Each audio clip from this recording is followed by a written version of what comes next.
I never imagined my life could spiral out of control the way it did.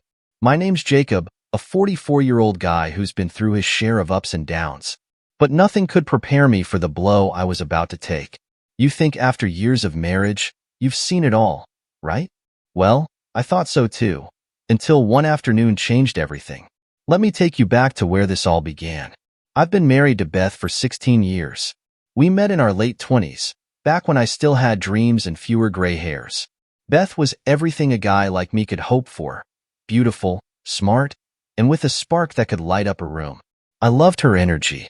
She had this way of making everyone around her feel special, and for the longest time, I felt like the luckiest man alive to call her my wife. Like any couple, we had our rough patches. We'd argue, make up, and move on. I figured that was just part of being married. But the thing is, I thought we were solid. I thought the fights were just normal bumps in the road, not warning signs of something bigger brewing beneath the surface. How naive I was. And then there's Michael, my best friend. Or at least he used to be. We've known each other for nearly 20 years, ever since we started working together in our 30s. I was there for him when his wife died in that awful car accident 10 years ago. He was wrecked, barely holding it together as he tried to raise his daughter, Emily, on his own. Beth and I stepped in, doing what we could to help. She took to Emily like a second mother, and I couldn't have been prouder of her. Emily even called me Uncle Jake. It felt like we were a second family for her, and over the years, she'd come to us for advice, things she couldn't talk to her dad about. I never once thought anything of it. But then again, sometimes the things you don't notice are the ones that tear your world apart. It all happened on a regular Wednesday. I wasn't even supposed to be home. I'd been at work when this sharp pain hit me out of nowhere. My back, acting up again. My boss, being the understanding guy he is, told me to take the rest of the day off. So, I figured I'd head home, crawl into bed, and sleep it off. As I pulled into the driveway, something felt off. Michael's car was parked in front of my house. That wasn't unusual. He'd often stop by, especially during the day when Beth was home alone. But today, something didn't sit right. The front door was locked, which was odd. Beth rarely locked the door during the day, especially when someone was visiting. But this time, it was locked tight. My heart started pounding. I wasn't sure why, just a gut feeling, like the universe was screaming at me that something was terribly wrong. I unlocked the door and stepped inside. The house was dead quiet, unnervingly so. That's when I heard it. At first, it was faint, but then it grew louder. Voices, muffled, coming from upstairs. My stomach churned as I listened more closely. No, it couldn't be, but it was. Moans. Soft, but unmistakable. The world seemed to tilt beneath my feet as the realization hit me like a freight train. My wife, my Beth, was upstairs with my best friend. Without thinking, I grabbed a bat from the hallway closet. My vision blurred with rage as I stormed up the stairs, my heart pounding in my ears. Each step felt like I was walking deeper into a nightmare I couldn't wake up from. I didn't even hesitate when I reached the door. I pushed it open, bracing myself for whatever was on the other side. There they were, Beth, my wife of 16 years, on top of Michael. They both froze, their faces going pale as they realized they'd been caught. I felt like I was staring into the faces of strangers. Beth's mouth opened, but no words came out. Michael scrambled off the bed, looking like a kid caught stealing candy from the store. I didn't say a word. I couldn't. My body was moving on its own, fueled by nothing but raw, unfiltered rage. The bat in my hand felt heavy, but I slammed it into the floor with all my strength. The crack echoed through the room, making Michael flinch. I wasn't going for him. Not yet. Beth, always the one who thought she could talk her way out of anything, finally found her voice. Jake, wait. Please, don't do anything crazy. Let's just talk about this. Talk? After this? The nerve. My hands were shaking as I turned my attention to Michael. Without thinking, I dropped the bat and swung my fist at his face. One hit wasn't enough. I hit him again and again, until blood poured from his lip. Beth was screaming, grabbing at my arm, but I shrugged her off. I wasn't done with him yet. Jake, stop. Michael gasped, his voice trembling. It's not what it looks like. Not what it looks like. I growled, my voice thick with fury. How long? Neither of them answered. They just stood there, pathetic, like they could avoid the truth if they stayed silent long enough. I didn't wait for more excuses. I grabbed the bat again and stormed out of the room. Outside, I went straight to Michael's car. I smashed the windshield, dented the hood, ripped off the side mirrors, anything to release the storm brewing inside me. But no matter how much I wrecked, the pain didn't go away. I drove aimlessly for a while after that, my knuckles white on the steering wheel, mind spinning. The only thought in my head was how the hell my life had come to this. I didn't know it then, but this was just the beginning. After smashing Michael's car, I needed to escape. I couldn't go home, not with them still in the house. I needed somewhere I could think, somewhere I could let the rage settle. So, I did the only thing that made sense. I went to the bar. It wasn't much of a place, just a small joint downtown where I'd go when I needed to unwind. But today was different. I wasn't looking to unwind. I was looking to disappear, to drown the storm inside me in whiskey until I couldn't feel a damn thing. I walked into the bar, still gripping the bat like it was the only thing tethering me to reality. The regulars were there, same as always, lost in their own worlds. No one noticed me stumble in, except for Levi, the bartender. He's an old-timer, been serving drinks here for as long as I can remember. He gave me a once-over, his brow furrowing like he knew something was wrong, but he didn't ask. Levi wasn't the type to pry. I slumped onto a stool, barely able to sit still with the rage still boiling inside me. Whiskey, I muttered, my voice hollow. Levi didn't say a word. He just poured a glass and set it in front of me. I downed it in one gulp, the burn barely registering as it slid down my throat. I signaled for another. By the time I was on my third, Levi leaned in, his voice low and calm. Jake, you all right, man? You don't usually show up this early. I let out a harsh laugh, more like a bark than anything else. Ever walk in on your wife screwing your best friend? I said, my voice dripping with bitterness. The words felt foreign, like they were happening to someone else. But no, this was my life now. This was my new reality. Levi's eyes widened, but he didn't flinch. He'd heard enough sad stories in his time to know how to handle them. Damn, he muttered under his breath, shaking his head. That's rough. Rough?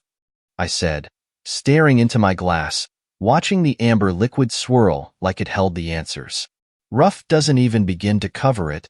Levi didn't say anything for a long time, just let me sit there in my silence. I don't know why, but I spilled everything. I told him about Beth, about Michael, about walking in on them. I told him about the bat, the car, the punches I threw. Everything. Maybe it was the whiskey loosening my tongue, or maybe I just needed to get it out before it ate me alive. Either way, Levi was there, a silent witness to my unraveling. When I finally finished, Levi gave me a heavy pat on the shoulder. That's some shitty luck, Jake. But don't let this break you, man. Don't let them win. His words hung in the air, but for the first time, I actually stopped to think. What the hell was I supposed to do next? What does a guy do when his entire world has been shattered in a single afternoon? What would you do if you were me? I asked, my voice raw, barely holding it together. Levi didn't hesitate. Me? I'd probably do what you're doing, get plastered, break a few things. But then, he paused, pouring himself a glass and raising it toward me. I'd get even. We clinked our glasses, and for the first time since I'd stormed out of that house, I felt something close to satisfaction. It wasn't enough, but it was a start. Hours passed, and by the time I realized how much I'd drunk, I could barely see straight. Levi must have noticed because before I could make a move, he snatched my keys off the counter. You're not driving anywhere tonight, Jake. I already called you a cab, he said, his voice steady and firm. I wanted to argue, but deep down, I knew he was right. I couldn't fight it, so I just nodded, slumped back onto the bar stool, and waited. The cab came a few minutes later, and I barely managed to get into the back seat without falling over. The driver didn't say a word, thank God. I spent the whole ride staring out the window, watching the city blur by as if none of it was real. When I got home, the house felt cold and empty. It wasn't the place I had built with Beth. It was something else now, some hollow shell of what used to be our life. I collapsed onto the couch, fully dressed, and passed out. The next morning, I woke up with the worst hangover of my life. My head throbbed like it had been hit by a truck, and every muscle in my body ached.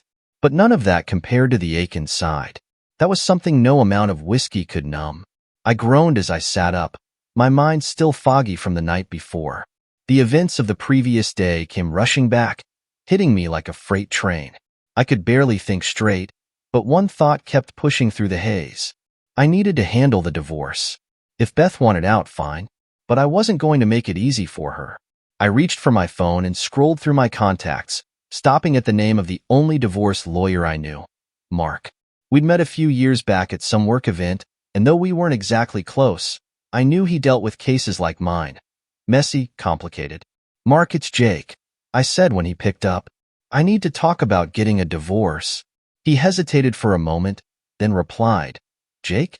I wasn't expecting this call from you. What happened? I didn't sugarcoat anything. I told him about Beth, about Michael, about the whole damn mess. If I wanted to make sure Beth didn't walk away with more than she deserved, Mark needed to know everything. When I hung up, I felt slightly better. Not much, but enough to breathe. That's when I saw it, Beth's laptop sitting on the dining room table. Her work laptop. She had a big presentation coming up the next day, one she'd been talking about for weeks. It was a huge deal, something that could push her career forward. And that's when the idea hit me. A way to make her pay. I wasn't just going to ruin our marriage. I was going to ruin her day too. The more I stared at Beth's laptop, the more the idea festered in my mind. I wanted her to feel the same pain she had caused me. Sure, I had already wrecked Michael's car, but that wasn't enough. It barely scratched the surface of the rage boiling inside me. I needed to hit her where it really hurt. Her job. Beth had been working for months on a massive presentation, something that could make or break her career. She'd been talking about it nonstop, saying how it was the most important project she'd ever worked on. Tomorrow, she was supposed to present it to a panel of executives from a big Korean company. If she nailed it, she'd be on the fast track to a promotion. But if it went wrong, well, her reputation would take a serious hit. I walked over to the dining room table, picked up her laptop, and opened it. My heart pounded in my chest as I navigated through her files, but I didn't hesitate. I found the presentation easily enough, several slides of well-organized data, graphs, and charts. It was flawless, just like Beth always was when it came to her work. But not for long. I'm not a computer expert by any means, but I knew enough to cause some damage. With a few clicks, I started to alter her slides. Nothing too obvious, but subtle enough to throw her off during the meeting. I added in some offensive material that would clash with the Korean executive's culture, buried deep within the presentation. A few inappropriate images here and there, hidden in places she wouldn't notice until it was too late.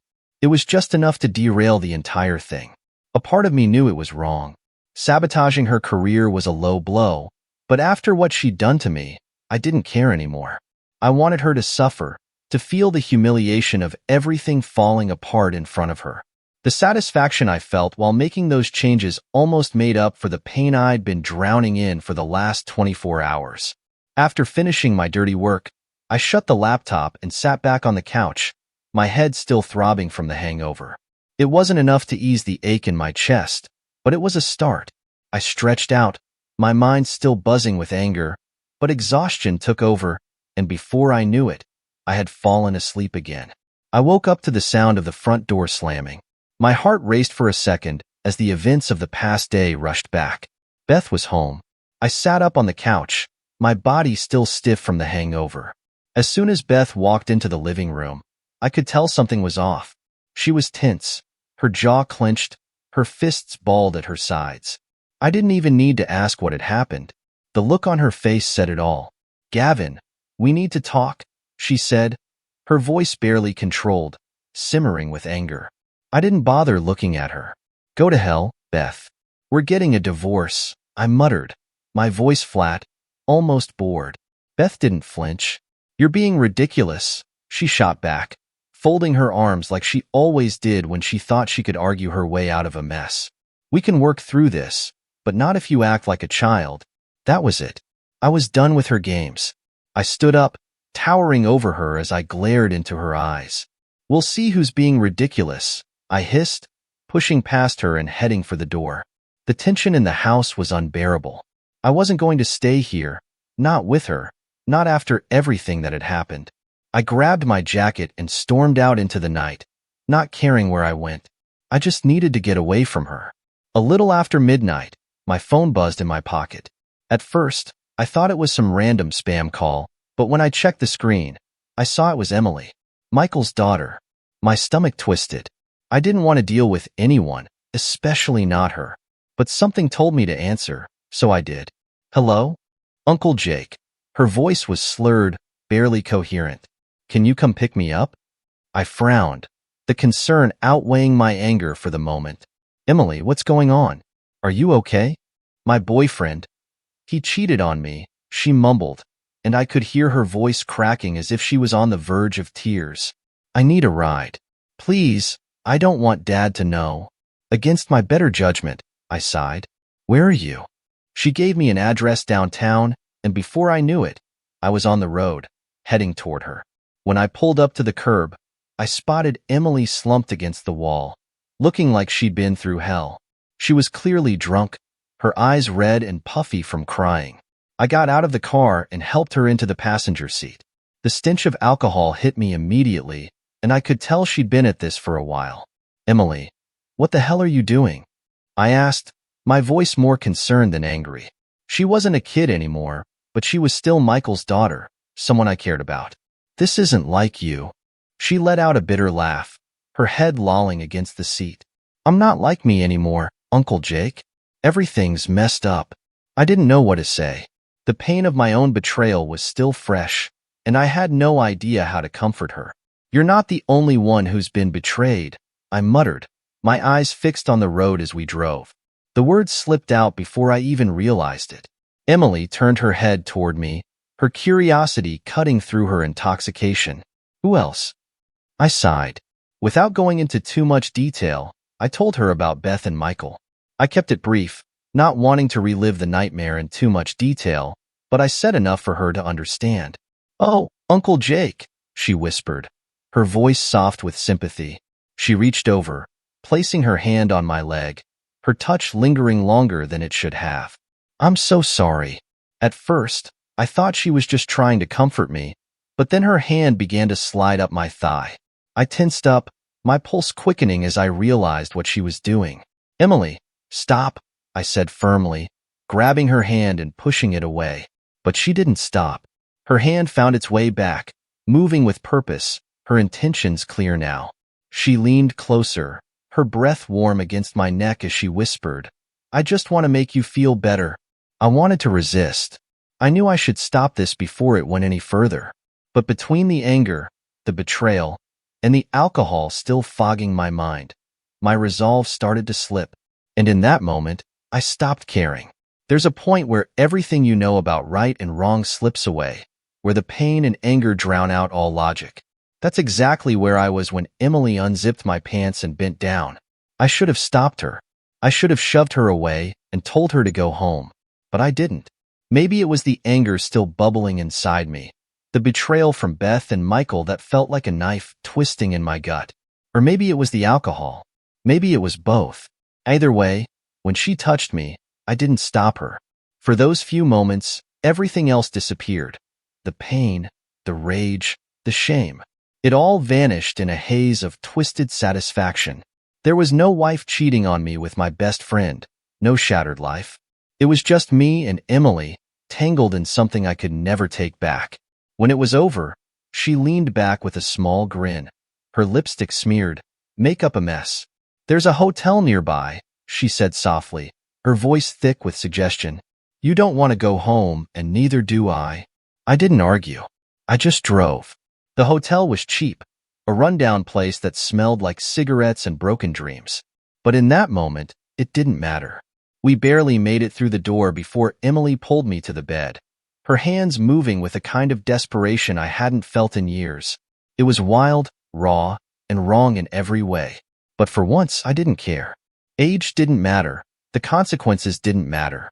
Nothing mattered except the fact that I was finally feeling something other than the crushing weight of betrayal.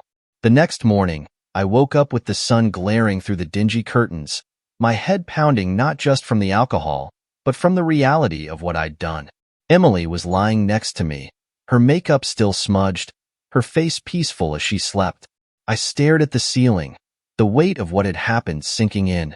I didn't regret it, not in the way you'd expect, but I knew I had crossed a line I couldn't uncross. She stirred beside me, her eyes fluttering open with a lazy smile. "Let's take a picture," she said, grabbing my phone from the nightstand. Hers was dead, and for reasons I can't explain, I let her. She posed, her makeup still a mess, her hair wild, and I took the picture. Afterward, she curled back into bed, as if nothing had happened. But for me, the hangover had hit harder than I expected, both the physical and the emotional kind. By the time we checked out and stepped into the harsh light of day, the reality of what we'd done hung heavy in the air. We didn't say much. There wasn't much to say. But as I drove her back to her place, Emily broke the silence. "You know," she said, lighting a cigarette and blowing out a long stream of smoke, "you could show that picture to my dad." I froze, my hands gripping the steering wheel tighter. "What?" I asked, my voice barely more than a whisper. She took another drag, exhaling slowly as she turned to look at me with a grin that didn't match the seriousness of her words. "You could show it to him. I don't give a damn anymore." I shook my head, struggling to grasp what she was saying. "Why would you want me to do that?" She shrugged, her eyes narrowing as she stared out the window. "I've been trying to get away from him for years. Every time I mention moving out, he pulls the 'you can't survive without me' card. I'm done with it. Maybe if he sees that picture, he'll finally let me go. Maybe then he'll leave me alone and let me live my life." Her words hit me hard, not because I wanted to expose her, but because I realized this wasn't just about me. Emily was trapped too, suffocating under the weight of her father's control, and she was willing to blow up her life to escape it. "I'm not doing that," I said, though the thought had crossed my mind for a second. A way to get back at Michael, one last cruel twist to shatter his world like he'd done to mine. "Suit yourself," she said, flicking the cigarette into the gutter like none of it mattered. "But if you change your mind, you know where to find me." I dropped her off at her place, and we didn't say much after that. The drive back was quiet, but her words kept echoing in my head. That photo was like a ticking bomb, just waiting to be detonated. Part of me wanted to watch everything burn, to blow up Michael's life, Beth's life, and my own, just to see the pieces scatter. When I got home, the tension was so thick in the air. I could feel it pressing down on me before I even walked inside. Beth's laptop was still sitting on the dining room table, a silent reminder of what I'd done. She had no idea her perfect little world was about to come crashing down around her. It didn't take long. Beth came home just before dinner, slamming the door hard enough that the pictures on the wall rattled. Her face was twisted with pure rage, her eyes blazing as she stormed into the living room. Before I could even say a word, she hurled her laptop across the room. It hit the wall with a loud crack, the screen shattering as it hit the floor. "You idiot!" she screamed, her voice shaking with fury. "You did this, didn't you?" I sat on the couch, calm on the outside even though I felt anything but. "Maybe." Beth stormed over, her hands trembling. "You sabotaged my presentation, didn't you? Do you even know what you've done?" I didn't flinch. "Yeah, I know exactly what I've done." Her hands clenched into fists, and for a moment, I thought she might actually hit me. "They fired me, Jake. I was humiliated in front of everyone. Do you have any idea what that means? No company will hire me after this. My career is over." I raised an eyebrow, not the least bit sympathetic. "Good." Beth let out a frustrated yell, grabbing a chair and flinging it aside. "You ruined me. You've destroyed everything. For what? To get back at me? Well, here's the truth, Jake. I've been with Michael for years." We didn't even wait until after his wife's funeral. Her words hit me like a punch to the gut. I had expected betrayal, but this? The fact that it started so soon after his wife's death, that was cruelty on another level. My stomach churned, bile rising in my throat as I realized how blind I'd been. All that time, I whispered, barely able to get the words out. All that time I was comforting him, supporting him. You were betraying me behind my back. Beth's expression didn't change. She stood there, defiant, her arms crossed over her chest like she had nothing left to lose. Go to hell, Jake. I clenched my fists, trying to control the anger boiling inside me. No, Beth, I growled, my voice low and dangerous. You go to hell. She turned and stormed off, slamming the bedroom door behind her, leaving me standing in the wreckage of what used to be our life. But I wasn't done. I sat back down on the couch, my mind racing. Beth's confession replayed over and over in my head like some kind of sick joke. For years, I had been the fool, comforting Michael, supporting Beth, completely unaware that the two of them were tearing my life apart behind my back. I thought I had hit rock bottom before, but now, it felt like I was free falling into an endless pit of betrayal. That's when my eyes landed on my phone, and an idea began to take shape.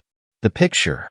Emily had given me the chance to blow it all up, to take Michael down with one final, devastating blow. I knew sending it would unleash chaos, but after everything I'd been through, chaos felt like the only thing left that made sense. I picked up my phone, my hand hovering over the screen as I scrolled through my messages until I found Michael's name. I stared at it for what felt like an eternity, my finger hovering over the image of Emily. Her messy makeup, the wild look in her eyes. It was all there. The evidence I needed to destroy Michael's life, just like he'd destroyed mine. I hit send. The photo flew into cyberspace, and for a moment, the world stood still. I didn't know what was going to happen next, but deep down, I didn't care. I wanted him to feel the same pain, the same betrayal that had torn through me. 15 minutes later, I heard the unmistakable screech of tires outside my house. Michael's car. I didn't bother getting up. I knew what was coming. He didn't knock. He didn't waste time with pleasantries. He barged in, his face twisted with rage, his fists clenched by his sides. In his hand was his phone, and the picture I had sent stared back at me from the screen. "What the hell is this, Jake?" he shouted, his voice cracking with fury. I didn't flinch. I didn't even stand. I just stared up at him, unbothered. "What do you think it is?" That was all it took. Michael lunged at me, his fist connecting with my jaw before I even had time to react. The impact sent me stumbling back, but I wasn't about to let him get the upper hand. I swung back, catching him in the side of the head as we crashed into the coffee table. It wasn't some slick, choreographed movie fight. It was raw, messy, and brutal. Two men, broken by betrayal, trying to inflict as much damage as possible. We swung at each other, grabbed at anything within reach, just trying to hurt. A lamp, a chair, whatever we could get our hands on. The room was a wreck, and so were we. Bloodied, bruised, and exhausted. We eventually ended up on the floor, both of us staring up at the ceiling, panting like we'd just run a marathon. Neither of us said a word. What was there to say? We had both destroyed our lives in different ways, and now we were lying in the wreckage of what we used to be. Then I heard the sirens. It wasn't long before the police burst through the door, their voices loud, commanding, as they dragged us both to our feet and hauled us outside. I didn't struggle. Neither did Michael. We were too drained to keep the fight going. One of the neighbors must have seen the brawl and called the cops. We spent a few hours at the station, sitting in silence. Neither of us pressed charges. What was the point? We had already done enough damage. Eventually, the cops let us go with little more than a warning, and we went our separate ways. When I got home that night, something had shifted inside me. I didn't feel better, not exactly, but there was a strange sense of release. The anger, the bitterness, it had all burned out. I didn't care about Beth, Michael, or even Emily anymore. They could all go their own way. I was done. In the end, maybe I was the one who set fire to everything. But after all that had happened, I was okay with that. Sometimes, the only way to survive is to burn everything down and walk away from the ashes. The divorce between Beth and me happened quicker than I expected. After everything that had gone down, there wasn't much left to fight over. No love, no trust, just the empty shell of what our marriage used to be. We signed the divorce papers, split our assets, and parted ways. A few months later, we sold the house. The place that once meant everything to us, our home, where we had planned our future, bickered over stupid things, shared laughter, and genuine moments, had become a graveyard of memories.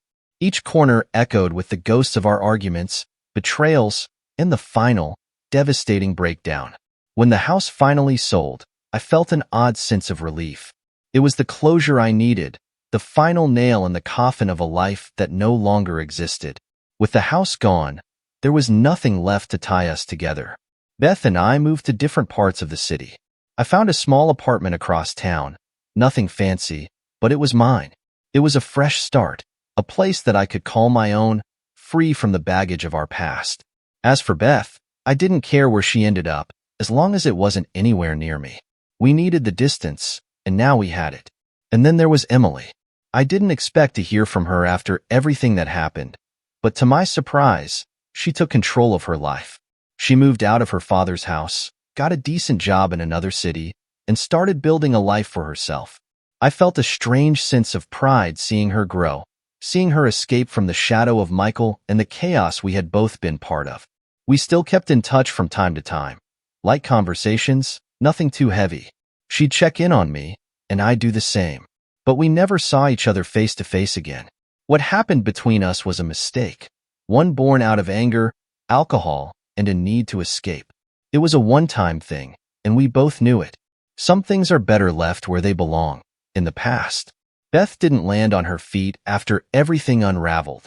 Word of her disastrous presentation spread like wildfire, and in her field, reputation was everything. Getting fired from that job wasn't just a blow to her career. It was a complete knockout. The story of how she fumbled in front of the executives, the subtle offensive slides I had planted, it all got out. No one wanted to hire someone who had made such a public spectacle of themselves. For weeks, she tried to find another job, but nothing stuck. From what I heard, she bounced between a few short-term gigs, but nothing lasted. In her industry, once your name is tainted, it sticks. No one was willing to take a chance on her after that humiliation. But the most ironic part was what happened between her and Michael. After the dust settled, they actually tried to make it work. I guess they figured, since they'd already blown up their marriages, they had nothing left to lose. But when you build a relationship on lies, deception, and betrayal, it is doomed from the start. The excitement of sneaking around behind my back must have fizzled out pretty fast once they had to face each other honestly, day in and day out. I got bits and pieces of their downfall through a mutual acquaintance, someone who wasn't exactly on either of their sides, but knew them well enough to keep me updated, even though I hadn't asked. Apparently, their lives spiraled quickly. They started drinking, a lot. Drinking to forget, to numb the reality of the mess they had made. But alcohol never fixes anything. It just drags you deeper into the pit. Things got ugly between them. Real ugly. One night, after an especially heated argument, Michael hit Beth hard enough to send her to the hospital. It was the final blow, not just to their relationship, but to whatever they had left of their dignity. He ended up behind bars for assault, though I never found out if she pressed charges or if the police got involved on their own. I didn't care enough to dig for details. By then, I was too far removed from their disaster to give it much thought. They had both made their beds, and now they were lying in them, broken and defeated. As for me, life began to slowly improve. It wasn't an overnight thing. In fact, it was a long, slow process. At first, I thought I could handle everything on my own, thought I could carry the weight of it all like I always had. But the anger, the guilt, the betrayal, it was too much. It was eating me alive from the inside out. So, I did something I had never done before. I reached out for help. I started seeing a therapist. It was hard at first, opening up to a stranger about everything I had been through, letting someone else see the parts of me I had kept hidden for so long. But little by little, session by session, I began to unpack all the baggage I had been carrying. It was like lifting a weight I didn't even realize I'd been struggling under for years. I also started going back to the bar. Only this time, it wasn't to drown my pain in whiskey. Levi, the bartender, had always been there. He knew the story now, even though he hadn't asked for the full details. One night, after a few too many drinks, I spilled it all, about Beth, Michael, Emily, the fight, the picture I sent, everything. I half expected Levi to judge me, to look at me like I was some kind of monster for everything I had done. But he didn't. He just nodded, like he had heard worse before, like my story was just another in the long line of heartbreaks that walked through his door. When I told him about sending that picture to Michael, Levi let out a low whistle, shaking his head. "Man," he said, pouring us both a shot. "That's some heavy stuff." We clinked our glasses and downed the shots in one go. After that, we laughed. Not because anything about it was funny, but because sometimes you have to laugh. If you do not, the weight of it all will crush you. Looking back, I've asked myself 1,000 times if the revenge was worth it. Did it fix anything? Did it make me feel better? Probably not. But in a strange way, it gave me closure I never thought I'd get. Beth and Michael got what they deserved. Emily found her way out of her father's shadow. And as for me, I was still standing. That had to count for something. After everything fell apart, I realized I had to rebuild my life from the ground up. The divorce was finalized, the house was sold, and Beth had completely fallen off my radar. The only thing left to do was figure out who I was without all the chaos. For the first time in years, I was living on my own terms. My new apartment wasn't anything fancy, but it was mine. It wasn't filled with memories of a broken marriage or ghosts of betrayal. It was a fresh start. I didn't have to walk into the kitchen and wonder if that was the spot where Beth had sat after sleeping with Michael. I didn't have to hear the echoes of our past arguments bouncing off the walls. The apartment was quiet, peaceful even, and for the first time in what felt like forever, I started to enjoy that silence. As the months passed, I settled into a new routine. Work was steady, and I poured myself into it more than ever. It was the one thing that didn't feel complicated, the one place where I had control. When I wasn't working, I spent time getting back into old hobbies, things I had let slip during my marriage. I started hiking again, exploring the trails around the city that I used to love. I even picked up my guitar after years of letting it collect dust. But even with the distractions, there were moments where the loneliness hit me. Nights where I'd sit in the dark, staring at the walls, wondering if this was it, if I was destined to live out the rest of my life alone. There were times I missed Beth, missed the life we had planned, the future I thought we would share. But then I would remind myself of what she had done, and the sadness would turn into something else, something colder, emptier. I didn't date for a long time. The thought of opening myself up to someone new felt impossible. Trust was a foreign concept to me now. How could I trust anyone after what had happened? How could I let someone in when I wasn't even sure who I was anymore? As for Beth, her life took a sharp turn for the worse. Word got back to me through mutual friends. Nothing official, but the kind of whispers you hear when you're still connected to people, even after a fallout. Beth and Michael had tried to keep things together, but after the incident that landed Michael in jail, their relationship completely collapsed. She was stuck, jobless, with her reputation ruined and no one left to blame but herself. I had no sympathy for her. She had made her choices. She had destroyed our marriage, and now she was facing the consequences. As far as I was concerned, she was just another part of my past that I had no reason to revisit. Emily, on the other hand, surprised me. After everything that happened between us, I half expected her to disappear from my life for good. But she didn't. Instead, she took control of her own future in a way I didn't see coming. She moved out of her father's house, got a good job in another city, and started making a name for herself, far away from the mess we had all been caught in. We kept in touch occasionally, just light, friendly messages. I would check in on her, and she would do the same. But we both knew it was better to keep our distance. What happened between us was a mistake, one born out of anger, hurt, and alcohol. Neither of us wanted to carry that mistake any further. We never met up again, never even hinted at revisiting that night. It was over, and we both knew it. Despite everything, I was proud of her. Proud that she had managed to pull herself out of the wreckage and build something new. She had been trapped in her father's shadow for too long, and now she was finally free.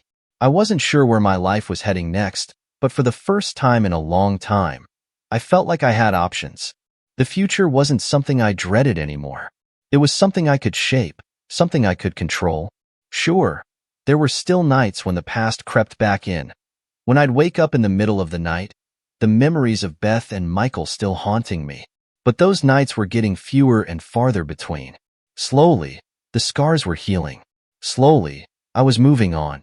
Months turned into a year, and before I knew it, the weight of everything that had happened started to lift. Life wasn't perfect, but it was mine again. The memories of Beth and Michael, once so sharp and painful, began to dull. Time didn't erase the hurt, but it gave me the distance I needed to see things clearly. I wasn't angry anymore. I wasn't consumed by the need for revenge. What had happened was terrible, but it didn't define me. Beth's betrayal, Michael's lies, they were part of my past, but they didn't have to dictate my future. I thought back to the house we'd sold, the home that once meant everything to me. In the end, it had just been a building, a place where things fell apart. I didn't need to hold on to it or what it represented. I had found my own space, my own peace, in a place that wasn't haunted by memories of betrayal. Beth faded into the background of my life. The whispers about her stopped, and I eventually stopped wondering what had become of her. It didn't matter anymore. She wasn't my problem, and I wasn't hers. We had burned our bridges and moved on. As for Michael, we hadn't spoken since that night we fought in my living room. I had no desire to reach out, and I knew he didn't either. Our friendship had been shattered beyond repair, and there was no coming back from what he'd done. Sometimes, it's best to leave things in ruins. Emily and I stayed on friendly terms.